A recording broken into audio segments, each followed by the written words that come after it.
નમસ્કાર CB24 news સાથે હું રેશમા આપનું સ્વાગત કરું છું. મિત્રો, કહેવાય છે કે નારી તું નારાણી. આજે 21મી સદીમાં સ્ત્રીઓ માત્ર ઘર જ નથી સંભાળતી, પણ પોતાના સપનાઓને પાંખો આપીને આખું સામ્રાજ્ય ઊભું કરી રહી છે. તો આવો એવી જ એક સક્ષમ મહિલાની સફર જોઈએ આજના સ્પેશિયલ ન્યૂઝમાં. નમસ્કાર દર્શક મિત્રો, હું હિતેશ ઠક્કર. વુમન્સ ડે ઉપર સ્પેશિયલી આપણે આજે એક એવી નારીને મળી રહ્યા છીએ જેમને શિક્ષણ ક્ષેત્રે પોતાનું એક આગવું નામ ઊભું કર્યું છે.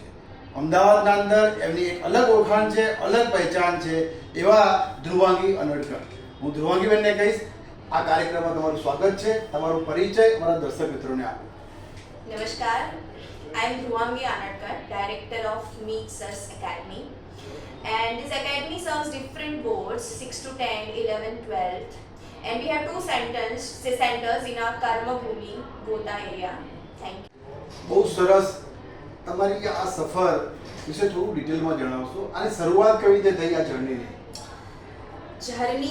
મારી જર્ની બે વસ્તુથી બની છે. એક છે સ્ટ્રગલ અને સ્ટ્રગલ સાથે લર્નિંગ. તો ઇનિશિયલ યર્સમાં એવું હતું કે હું ડિફરન્ટ ઇન્સ્ટિટ્યુશનમાં 9 થી 12માં એક થિયોરી સબ્જેક્ટ્સ ભણાવવા જતી અને હજુ યાદ છે મને ₹50 પર આર એક પહેલી સેલેરી મને મળી હતી. ધીમે ઇટ ગ્રોઝ અને ₹120 જ્યારે ઇન્સ્ટિટ્યૂટ ચાલુ કરીએ પહેલાં ₹120 પર આર વોઝ લાસ્ટ સેલેરી. આ બધું એક પોકેટ મનીમાં, ફીઝના કમ્પેન્સેશનમાં, આ બધામાં હું યુઝ કરતી. બહુ જ રિસ્પોન્સિબિલિટી હતી, તો સેલ્ફ ડિપેન્ડન્ટ તો બનવું જ હતું. અને બીજી બધી સ્ત્રીઓની જેમ મારી લાઈફ બી બહુ જ બિઝી રહેતી. સવારે માય મધર ગોટ આર્થરાઇટિસ, તો સવારે ઉઠીને બધું કામ કરવાનું, 1 થી 9 વાગ્યા સુધી કોન્સ્ટન્ટ લેક્ચર્સ, પછી આવીને પોતાનું ભણવાનું, ભાઈને ભણાવવાનું, પ્લસ બીજા દિવસે જે ભણાવવાનું છે એની તૈયારી કરવાની. તો it will be like 4 hours 5 hours ની sleeping cycle, that's it. And I keep myself too busy. તો પછી આ સંઘર્ષ ભર્યા જીવનમાં તમને આ પોતાનો ક્લાસ શરૂ કરવાનો વિચાર કેવી રીતે આવ્યો? 2010માં. તો 2010માં એવું હતું કે CBSE અને ICSE English medium culture like rapidly grow. હવે એવું હતું કે ટ્યુશન ક્લાસીસ હતા બધા ગુજરાતી મીડિયમ, બહુ બધા ઓપ્શન્સ હતા, but quality coaching English medium જે હતું ને એના બહુ ઓછા ઓપ્શન હતા. Grab the opportunity and we landed in Prabhat Chowk, Ghatrodi area. Okay. ત્યાં અમે લોકોએ with certain dates અમે લોકોએ પહેલી ઇન્સ્ટિટ્યૂટ ચાલુ કરી હતી. શરૂઆતના અંદર તમે ક્લાસીસ તો સ્ટાર્ટ કર્યા, પણ તમે પોતે જ ભણાવતા કે પછી તમે બીજા શિક્ષકોને પણ જોડે હતા? શરૂઆતના વર્ષોમાં કહું ને હિતેશભાઈ, તો અમે લોકોએ ક્લાસ ચાલુ કર્યા તો there were only 2 students. અને એનું રિઝલ્ટ અમે બહુ જોરદાર લઈ આવ્યા. એકનું 65 હતું તો we make him reach to 90. That's great. એકનું 50 હતું તો we make them reach to 75. હવે આ રિઝલ્ટ એટલું સારું આપ્યા પછી અમે લોકો પહેલેથી જ બિલીવ કરીએ છીએ કે ભાઈ લર્ન ફ્રોમ એક્સપર્ટ્સ ઓનલી. એ બીજા બધામાં કદાચ ખર્ચો તમારો તમે મેનેજ કરી શકો, પણ you have to choose the best people કે છોકરાઓને બેસ્ટ એજ્યુકેશન મળે. તો પહેલેથી જ આ મોટો હતો.